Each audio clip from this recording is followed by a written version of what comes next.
മുത്തണ്ണ എന്തെങ്കിലും വഴി പറ. ഞാനൊരു ഐഡിയ പറയട്ടെ. അല്ല, നമുക്ക് എന്തെങ്കിലും കഴിച്ചിട്ട് ആലോചിക്കാന്നായിരുന്നു. എന്റെ രശ്മി, നിന്റെ വാ തുറന്ന ഇത് മാത്രമേ വരുവോളാ. വിശന്നിട്ടാ പ്രശോഭേട്ട. എന്നാ നീ പോയി കഴി, എനിക്ക് വേണ്ട. അമ്മ പറഞ്ഞൊരു മയത്തിന് കൊണ്ടുവരായിരുന്നു. അപ്പൊ അതിന്റെ ഇടയിൽ കൂടെ തൊഴിൽ സാധനം കൊണ്ടുവന്നിരിക്കുന്നു. നിനക്കത് യൂട്യൂബ് നോക്കി ഒന്ന് ചെയ്യായിരുന്നു. അന്നേരം എനിക്ക് ആ ബുദ്ധി പോയില്ല. സ്വാഭാവികം. എന്താണേലും മുത്തോണം താഴെ പോയിട്ടുണ്ടല്ലോ, വരട്ടെ നോക്കാം. അതേ മുത്തോണം വരുന്നു. മുത്തോണ്ണ എന്തായി? ഒരു രക്ഷയില്ല. കസരയൊന്നും അനങ്ങിയിട്ടില്ല. ഞാൻ ആഹാരം കഴിക്കാൻ വിളിച്ചപ്പോ എന്നൊരു നോട്ടം, ഞാൻ ദഹിച്ചു പോയി. എന്നിട്ടെന്തോന്നു, കുറച്ചു നേരം കൂടെ അവിടെ നിന്നിരുന്ന എന്റെ ചാരം കലമനാറ്റി ഒഴുക്കായിരുന്നു. എല്ലാം ഈ പ്രായത്തിന്റെ വാശിയാണ്. എല്ലായിടത്തും കൂടെ ഞാൻ ഒരു കാര്യം പറയാം. കൊച്ചമ്മ സ്വപ്നം കണ്ടതുപോലെ പൊങ്കല് കഴിച്ചില്ല എന്നുണ്ടെങ്കിൽ ഈ വാശി തീരുമില്ല. ഞാനൊരു ഐഡിയ പറയട്ടെ. അതെ, കഴിക്കാനുള്ളതാണെങ്കിൽ പറയരുത്. അയ്യോ അതല്ല, പിന്നെ നമുക്ക് പൊങ്കല് ഹോട്ടലിൽ നിന്ന് ഓർഡർ ചെയ്താലോ? വേണ്ട വേണ്ട, ഹോട്ടലിൽ നിന്ന് ഓർഡർ ചെയ്തൊന്നും ചെയ്യണ്ട. പൊങ്കൽ ഞാൻ ഉണ്ടാക്കാം. അല്ല മുത്തോണ്ണ, അമ്മ രാവിലെ കണ്ട സ്വപ്നം ഇല്ലേ, അതൊന്നും വിവരിച്ച് പറഞ്ഞാണ്. പറയാം. കൊച്ചമ്മ ഇങ്ങനെ അഗ്രഹാരത്തിലൂടെ നടന്നുകൊണ്ടിരിക്കുകയായിരുന്നു.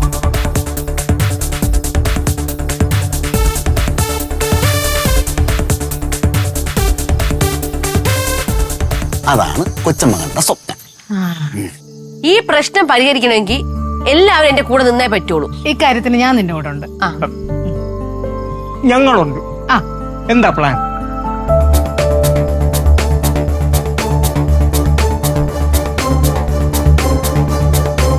ഓപ്പറേഷൻ പൊങ്കൽ.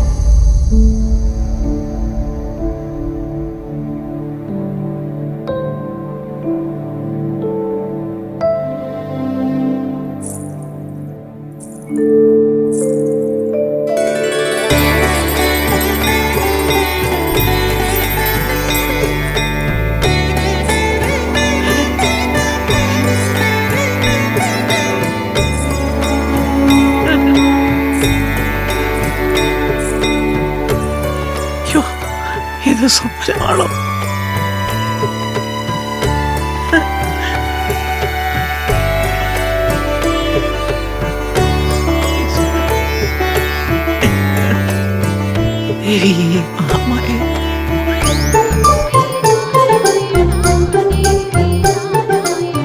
ഇതുവരെ ഓക്കെ.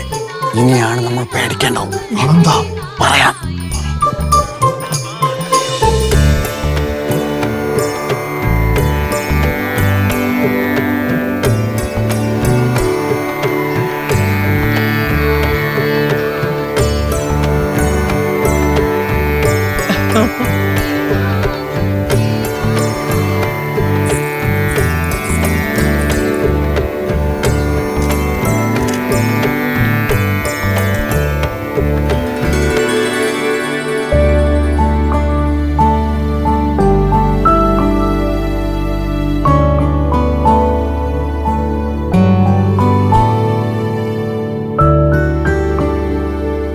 ഇത് നീ ഉണ്ടാക്കിയതാണല്ലേ? മക്കളും മരുമക്കളും വിചാരിച്ചാൽ തീരാവുന്ന വാശിയുള്ളൂ അമ്മമാർ. അത്രേ ഉള്ളൂ. ഞാൻ എല്ലാവരെയും കാണായിരുന്നു. തന്നടാ ചക്കര.